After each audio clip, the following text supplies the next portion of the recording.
Je vous salue tous au nom de Jésus-Christ et je salue tous ceux qui nous suivent dans les réseaux sociaux au nom de Jésus. Amen. Voilà, avant de commencer la parole d'aujourd'hui, nous allons essayer de répondre parce que j'ai été vraiment dérangé partout où je suis allé par rapport à la prédication qu'a fait le pasteur Marcello Tunasi.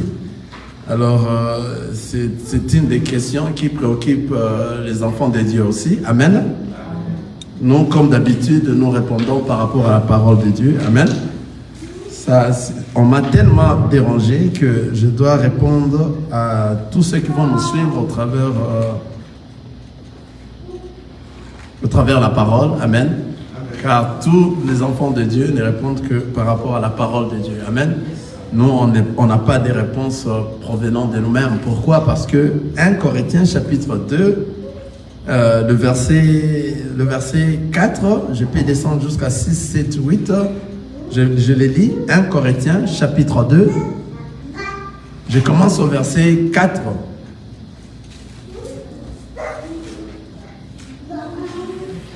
Et ma parole et ma prédication ne reposaient pas sur les discours persuasifs de la sagesse, mais sur une démonstration d'esprit et de puissance. Je peux commencer à 1 Corinthiens chapitre 2, je commence au verset 2.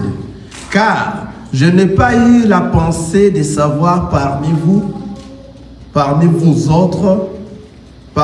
autre chose que Jésus-Christ et Jésus-Christ crucifié.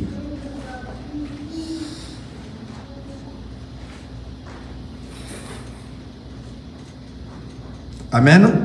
Je trouve que je pourrais commencer même au premier verset. Donc, je suis dans les 1 Corinthiens, chapitre 2. Je commence au premier verset. Je vais descendre jusqu'au 4e ou bien 5e verset. Je peux aussi descendre jusqu'au 7e verset, au 9e verset. Amen. Amen. C'est là juste pour une édification. Amen. Amen. Voilà. La parole nous dit ceci. Pour moi, frère, ici c'est Paul qui dit, pour moi, frère, lorsque je suis allé chez vous, ce n'est pas avec une supériorité de langage ou de sagesse que je suis allé vous annoncer le témoignage de Dieu. Car je n'ai pas eu la pensée de savoir parmi vous autre chose que Jésus-Christ et Jésus-Christ crucifié. Moi-même, j'étais auprès de vous dans un état de faiblesse, de crainte et de grands tremblements. Et ma parole et ma prédication ne reposaient pas sur les discours persuasifs de la sagesse, mais sur une démonstration d'esprit et de puissance, afin que votre foi fût fondée non sur la sagesse des hommes, mais sur la puissance de Dieu. Cependant, c'est une sagesse que nous prêchons parmi les parfaits, sagesse qui n'est pas de ce siècle, ni des chefs de ce siècle qui vont être anéantis. Nous prêchons la sagesse de Dieu mystérieuse et cachée, que Dieu, avant les siècles, avait destinée pour notre gloire. Sagesse qu'aucun des chefs de ce siècle n'a connue, car s'ils eussent connu, ils n'auraient pas crucifié le Seigneur des gloires.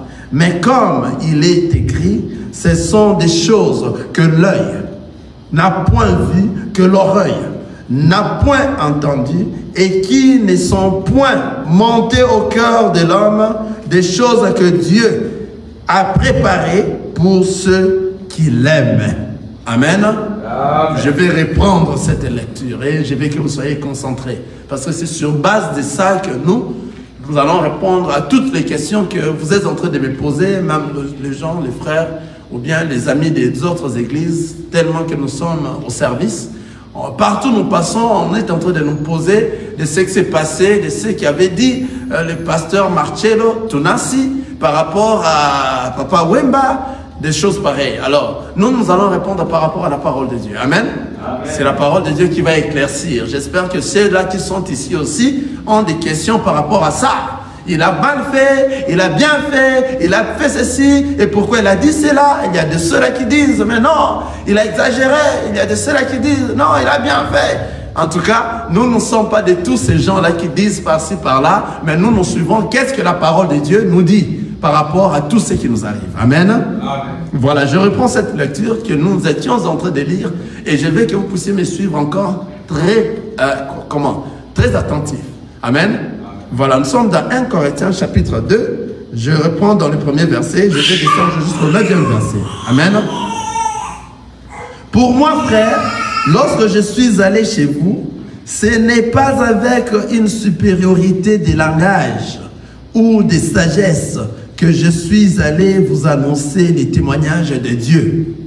Car je n'ai pas eu la pensée de savoir parmi vous autre chose que Jésus-Christ et Jésus-Christ crucifié.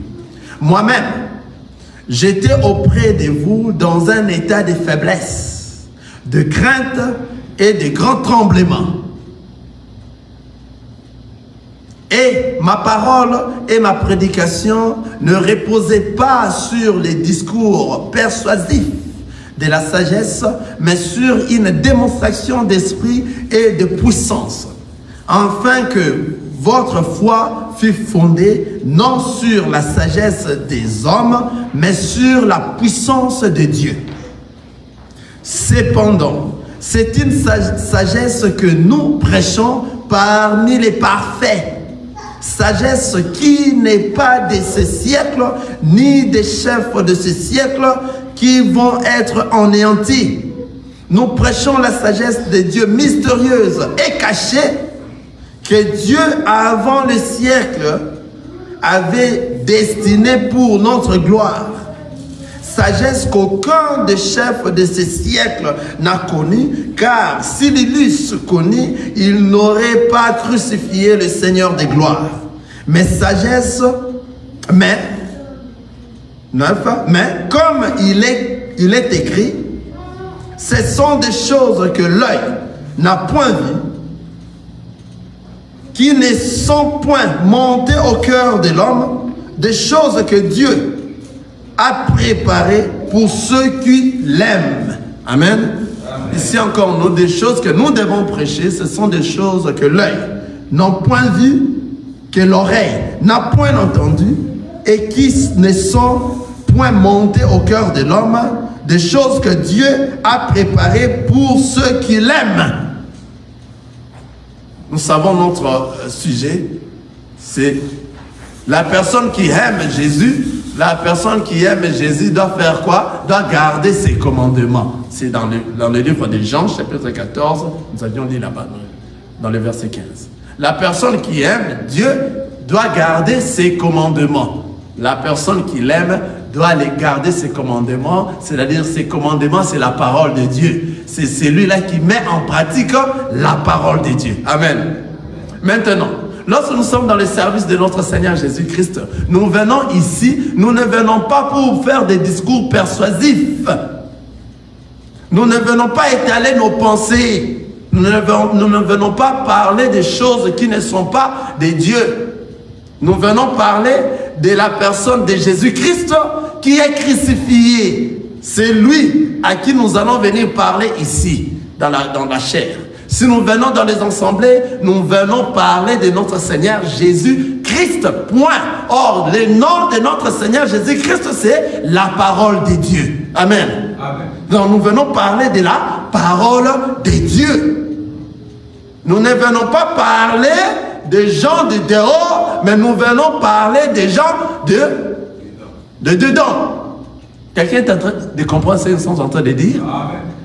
Alors, ce que nous parlons ici, c'est une sagesse qui ne vient pas des hommes. Ça vient de lui. Pourquoi? Parce que c'est l'inspiration. C'est un langage. Le langage de notre Seigneur Jésus, il nous a choisis afin que nous puissions l'exprimer auprès de nos frères et de nos sœurs. Il nous avait déjà choisis avant la création, afin que nous puissions avoir cette sagesse et que nous puissions venir parler de sa part auprès de son peuple. Qui? Son peuple, ses enfants seulement. Amen. J'ai dit cette partie. Et ma parole et ma prédication ne reposaient pas sur des discours persuasifs de la sagesse, mais sur une démonstration d'esprit et de puissance. J'ai lu cependant, j'ai lu dans 6. Cependant, c'est une sagesse que nous prêchons parmi les parfaits. Quelqu'un est en train d'écouter ça? La sagesse que nous prêchons ici, c'est parmi les parfaits, c'est-à-dire dans la famille. Tous ceux qui ne sont pas de la famille, cela ne nous intéresse pas. Quelqu'un est en train d'écouter ça? Parmi les parfaits que nous prêchons cette sagesse, c'est tous ceux qui sont dans la famille des enfants de Dieu que nous devons prêcher des choses qui nous intéressent. Ce sont ceux de dedans. On n'est pas venu pour juger ceux du dehors, mais nous, Dieu nous a donné la capacité de juger ceux du dedans.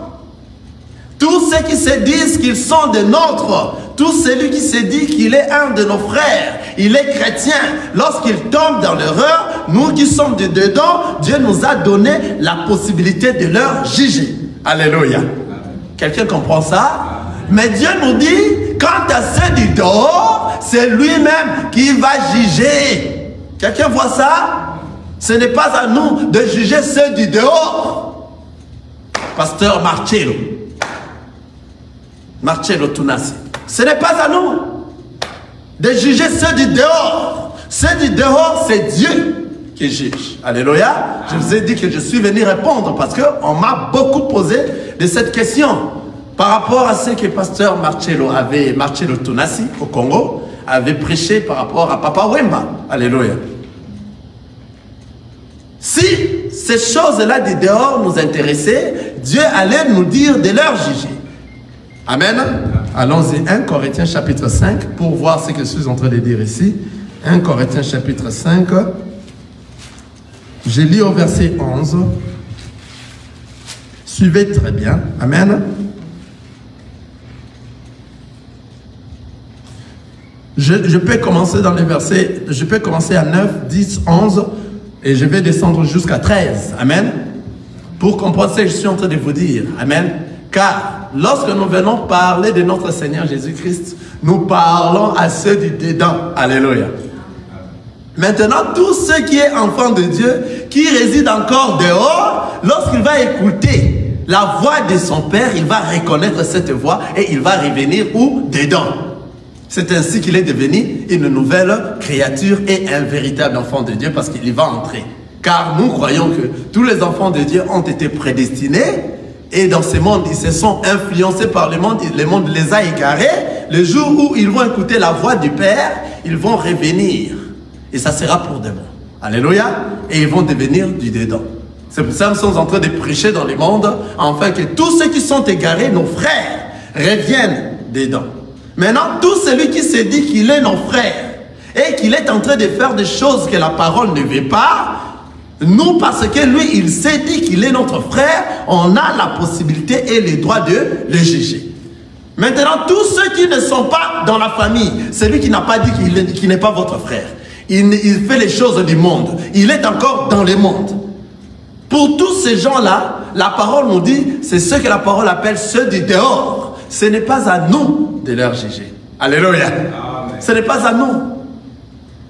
Pour eux, Dieu a dit ici dans la parole, je vais lire ça bientôt. Pour eux, c'est Dieu qui leur juge. Alléluia. Je reprends, je vais lire ça.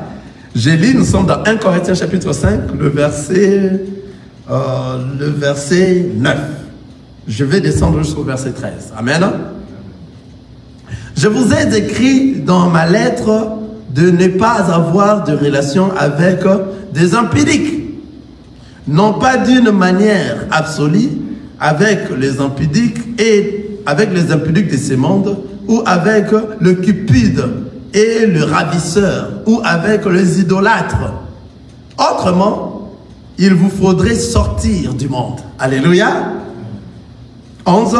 Maintenant, ce que je vous ai écrit, c'est de ne pas avoir de relations avec quelqu'un qui, se nommant frère, est impudique, ou cupide, ou idolâtre, ou outragé, ou ivrogne, ou ravisseur, de ne pas même manger avec un tel homme. Qu'ai-je en effet à juger ceux du dehors? N'est-ce pas ceux du dedans que vous avez à juger? Pour ceux du dehors, Dieu le juge. Ôtez le méchant du milieu de vous. Alléluia. Vous avez suivi la parole. Donc pour ceux du dehors, Dieu le juge. Ôtez le méchant au milieu de vous. C'est-à-dire, il y a de ceux-là qui se sont infiltrés et ils se disent qu'ils sont des nôtres. Ce sont des méchants. Quelqu'un comprend ça? Je m'excuse. Donc tous ceux qui se sont infiltrés et ils se disent qu'ils sont des enfants de Dieu parce qu'ils ont dit que ce sont des enfants de Dieu, ce sont des méchants. Et Dieu a dit, ôtez les méchants du milieu de vous. C'est-à-dire, nous devons les juger. Parce qu'ils se sont dit qu'ils sont des enfants de Dieu. Mais à ceux du dehors, je les relis. Pour ceux du dehors, Dieu le juge. Dieu sait, les juges. Alléluia. Peut-être, ils étaient encore du dehors parce qu'ils n'ont pas écouté la voix. Peut-être ils ont été prédestinés. Lorsque Dieu lui-même va les juger, frapper là-bas, ils vont revenir lorsqu'ils vont écouter la voix. Vous comprenez? Mais pendant qu'ils sont du dehors, on ne peut pas s'occuper d'eux. Alléluia. Tous des musiciens de la musique profane. Ça nous intéresse à quoi, nous, dans cet évangile? Ça nous intéresse à quoi, dans cet évangile? Ça ne nous intéresse pas de la musique profane, les choses du monde, les politiciens, tous ceux qui font là. Ça nous intéresse à quoi? Qu'est-ce que nous allons prêcher d'eux ici dans la parole de Dieu? Non. Nous ne jugeons pas ceux du dehors. Je m'excuse. Nous jugeons ceux du dedans. Ceux qui sont dedans, ce sont nos frères, qui se disent frères. Alléluia. La parole est en train de bien éclaircir. Maintenant, ce que je vous ai écrit, c'est de ne pas avoir de relation avec quelqu'un qui se nomme frère. Amen. Quelqu'un qui se nomme frère, c'est-à-dire, il dit que moi je suis chrétien. Tu vois? Lui-même a prononcé que je suis chrétien. Mais, regardez ce qu'il fait. Il se nomme frère, mais il est impudique, ou cupide, ou idolâtre, ou outragé, ou ivrogne, ou ravisseur, de ne pas même manger avec un tel homme. Vous voyez? Il y a beaucoup de ceux-là, les pasteurs Marcello Tunasi, allaient parler parce que dans notre pays là-bas, au Congo, nous avions vu beaucoup de ces frères-là. Hein? Il y en a beaucoup de Mike Karambaï qui se sont exhibés nus. Hein? Il faut parler à ces gens-là. Il y a des Michel Makenda nus. Il faut parler contre ces gens-là. Ceux qui se disent des frères. Il y a des pasteurs Mukuna. Il faut parler contre ces gens-là. Pourquoi ils se sont tués? Pourquoi ils n'ont pas parlé contre ces gens? Ce sont ceux-là qui se disent nos frères. C'est à eux de parler contre eux. Ne parlez pas à ceux-là qui sont des dehors, qui ne se sont jamais dit que nous sommes vos frères. Non. Marcello Tunasi a frappé à côté. À côté. La parole de Dieu, nous venons prêcher ceux qui sont parfaits. Alléluia. Les enfants de Dieu. Alléluia. Alors nous ne jugeons pas ceux du dehors. Nous jugeons ceux qui sont du dedans. Alors tout ce qui se dit qu'il est frère, c'est notre frère, marche par rapport à la parole de Dieu. Si tu sors de cette parole, nous allons te juger. Alléluia. C'est le Seigneur qui nous a donné cette opportunité, cet droit de juger. Je viens de lire 1 Corinthiens chapitre 5, tu commences au verset 9 jusqu'à 13. Vous comprenez? Donc nous pouvons juger. Mais qui sont ceux-là que nous allons juger? Ceux du dedans, pas ceux du dehors.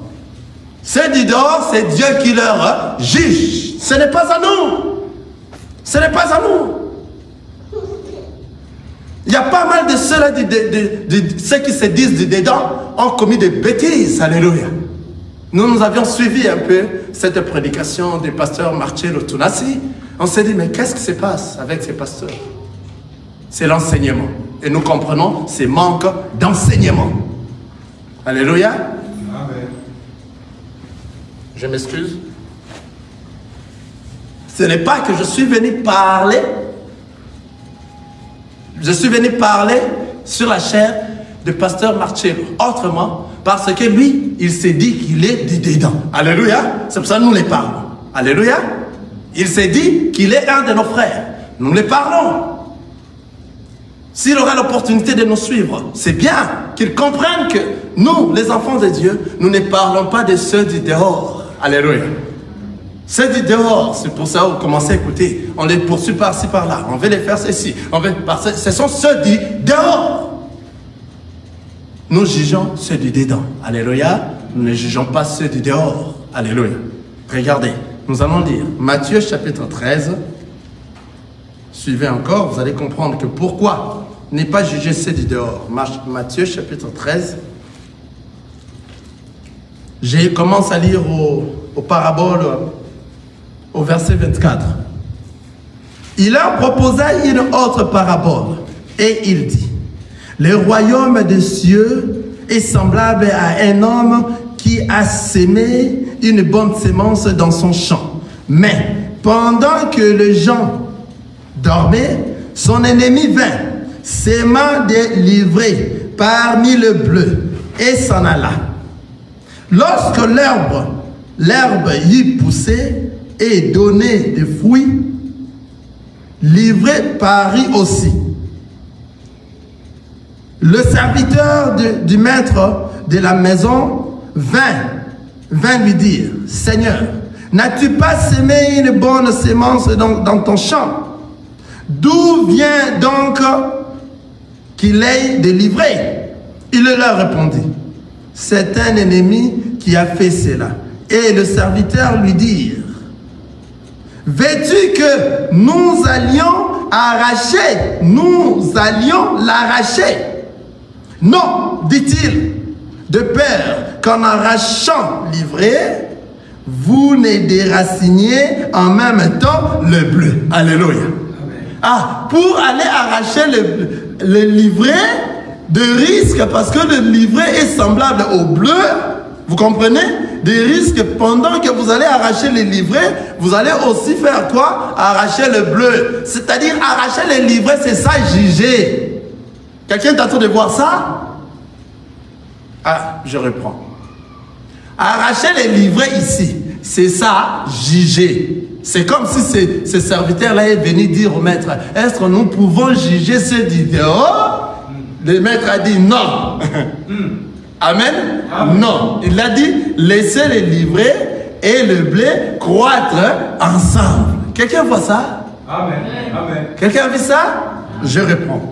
Il leur répondit: c'est un ennemi, je suis dans 28, Matthieu chapitre 13, le verset 28. Il leur a répondu: c'est un ennemi qui a fait cela. Et le serviteur lui dit: veux-tu que nous allions l'arracher?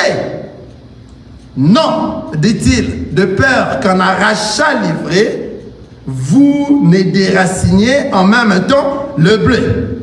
Laissez croître ensemble l'un et l'autre jusqu'à la moisson. Et à l'époque de la moisson, je dirai au moissonneur: arrachez d'abord l'ivraie et liez-la en gerbe pour la brûler, mais amassez le bleu dans mon grenier. C'est-à-dire, il faut laisser l'ivraie et le blé croître ensemble jusqu'à la moisson. Pourquoi? Parce que pendant qu'ils sont en train de grandir, de croître, tu vas confondre. Donc, c'est-à-dire, tu peux arracher le blé à la place de l'ivraie. C'est-à-dire, l'ivraie doit croître. Et nous allons voir les fruits d'abord. Que ces fruits, réellement, ce n'est pas un fruit des enfants de Dieu. Arrachons tous ceux qui ne sont pas les fruits des enfants de Dieu, mettons-les dans le feu et brûlons-les. Maintenant, ce qui est bon, mettons-les dans les greniers. Quelqu'un voit ça? C'est-à-dire le fait d'arracher, le fait de la question de ces serviteurs pour aller arracher l'ivraie, c'est juger ceux du dehors. Mais le maître a dit non, ne leur jugez pas. Donc, c'est-à-dire, le maître ici, c'est le Seigneur Jésus-Christ qui dit: pour ceux du dehors, c'est moi qui va leur juger. Pourquoi? Parce que toi, tu ne sauras pas bien voir quel est l'ivraie et quel est le bleu.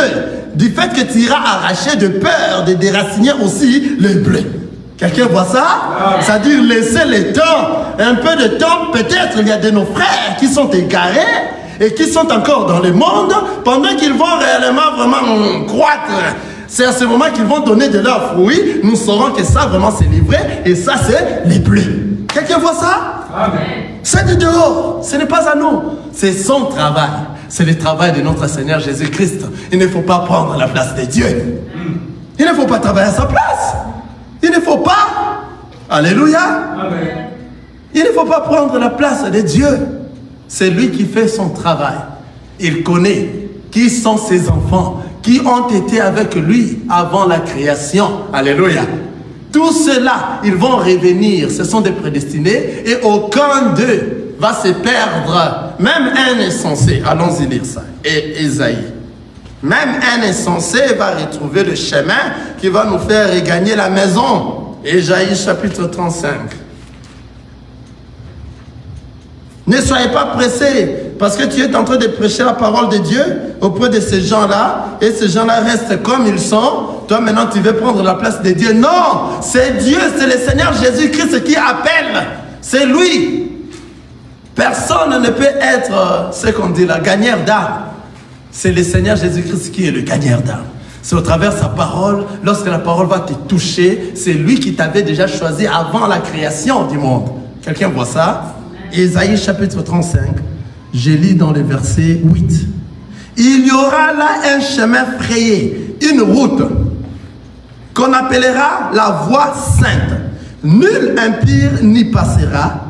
Elle sera pour eux seuls. Ceux qui la suivront, même les insensés, ne pourront s'égarer. Sur cette route-là, nul impur ne pourra passer, car c'est une route sainte. Tout ce qui est impur ne passera pas. Même les insensés ne sauront pas s'égarer dans cette route-là.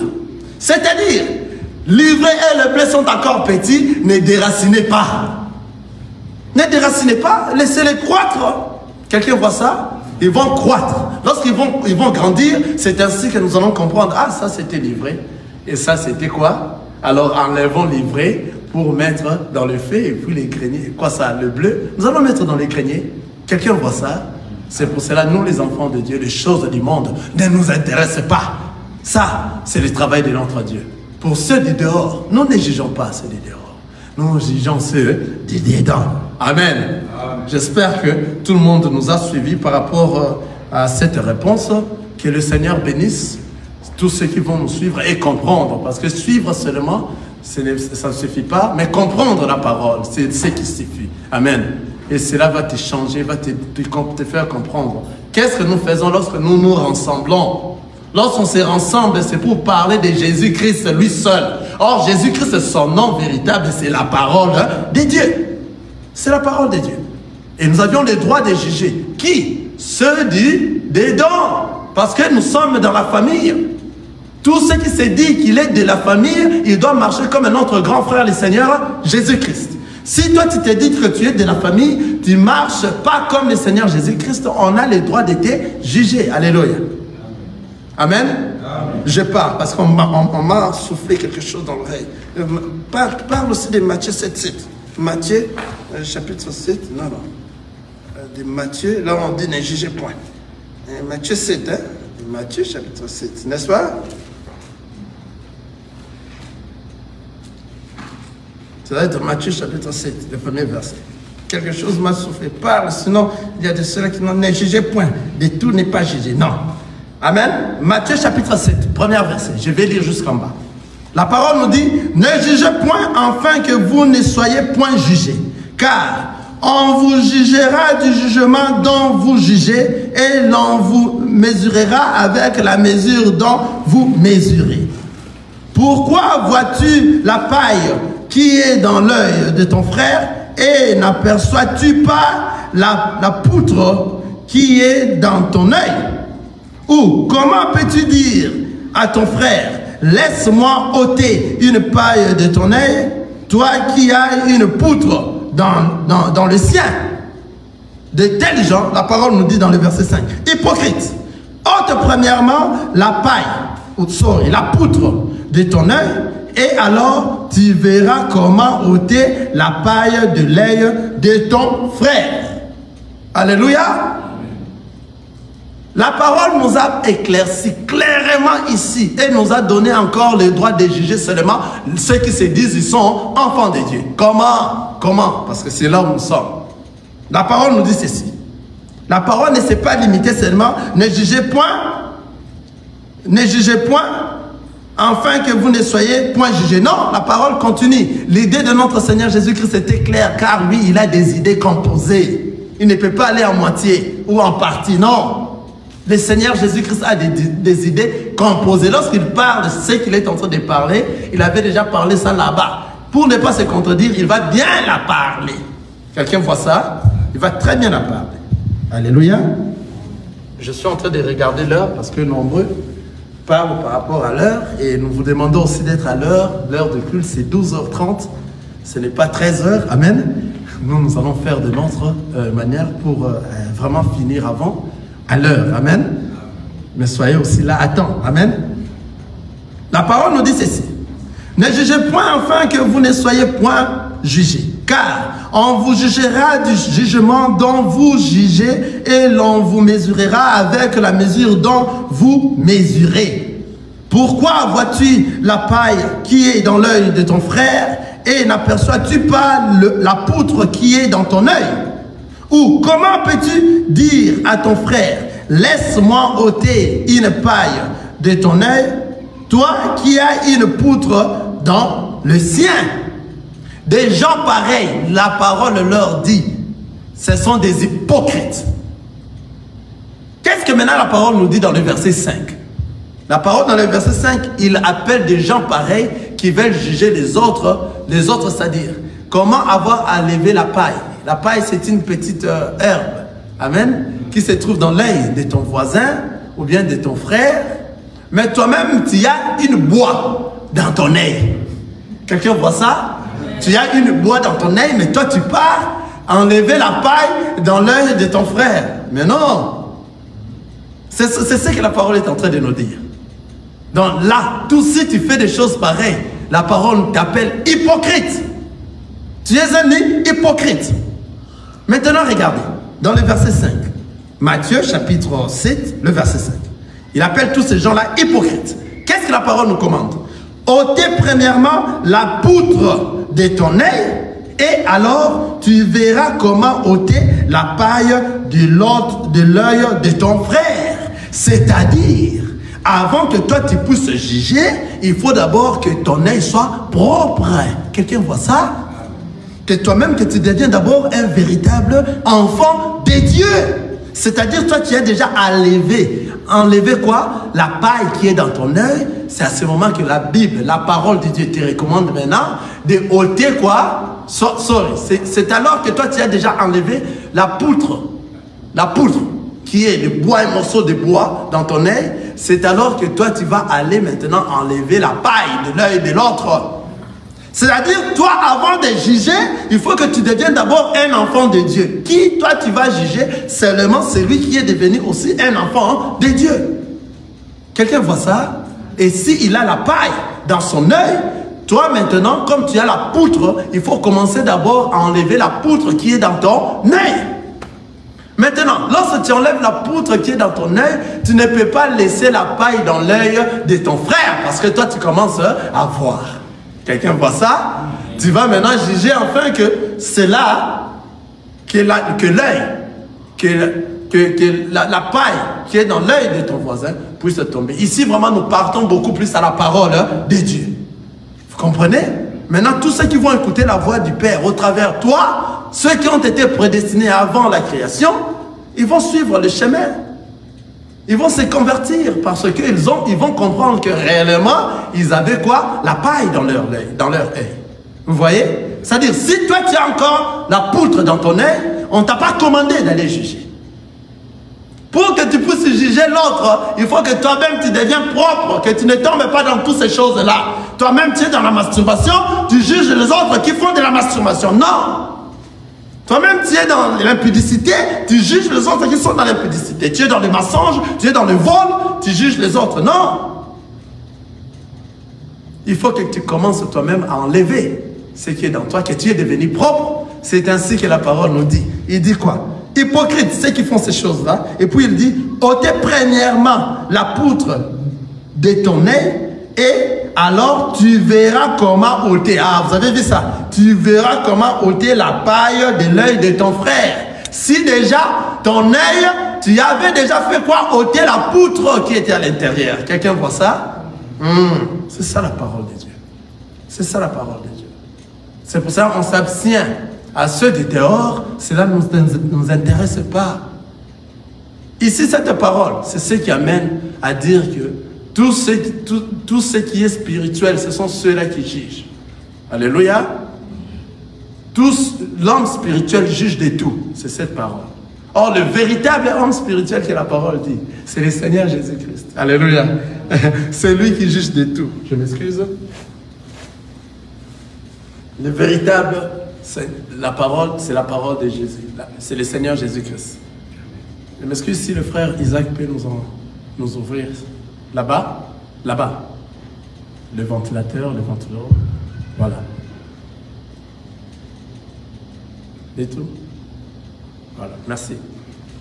Comprenez? C'est ça la parole de Dieu. La parole ne ment pas. Alors, pour nous, ce qui nous intéresse, c'est de juger ceux qui se disent frères, ceux qui sont dedans. Mais ceux qui sont dehors, cela ne nous intéresse pas. Cela ne nous intéresse pas. Amen. Aujourd'hui, nous allons juste introduire parce que nous allons continuer sur le mariage. Amen. Nous étions dans... Ça, c'était pour répondre un peu à toutes les questions possibles qu'on m'a posées. Et j'espère que je serai maintenant un peu calme parce que je pars comme ça, on me pose. Je passe comme ça la même chose. Des gens me posaient beaucoup de questions par rapport à ça. Il fallait répondre au même temps. Du coup, tout le monde au même moment. Voilà.